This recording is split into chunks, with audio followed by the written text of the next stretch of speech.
የዛሬው ታሪክ ኢየሱስ ወደ እርሱ ስንጮህ እንደሚሰማን ያስታውሰናል። ኢየሱስ ከኢያሪኮ ከተማ ሲወጣ በርጤሜዎስ የሚባል ዕውር ሰው በመንገድ ዳር ተቀምጦ ነበር። በርጤሜዎስ ማየት አይችልም ነበር። ሕይወቱን ለማኖር በሌሎች ላይ ጥገኛ ነበር።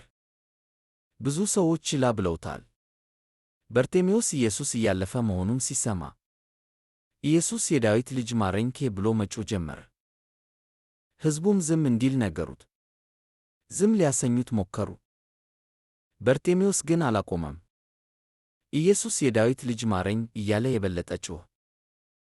ኢየሱስ ቆመ። የዐይነ ስውር ጩኸት ችላ አላለም። ኢየሱስ ጥሩት አለ። በርጤሜዎስን ወደ ኢየሱስ አመጡት። ኢየሱስ ምን ላደርግልህ ትወዳለህ ሲል ጠየቀው። በርጤሜዎስም ረቢ፣ ማየት እፈልጋለሁ አለው። ኢየሱስም ሂድ፣ እምነትህ አድኖሃል አለው። ወዲያውኑም በርጤሜዎስ አየ።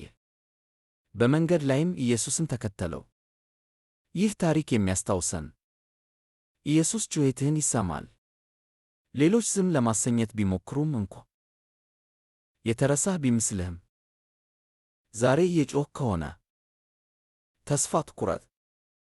ኢየሱስ እያዳመጠ ነው። ይህ ታሪክ አበረታታ። ተጨማሪ የመጽሐፍ ቅዱስ ታሪኮችን እና ሳምንታዊ ማበረታቻዎችን ለማግኘት ላይክ እና ሰብስክራይብ ያድርጉ።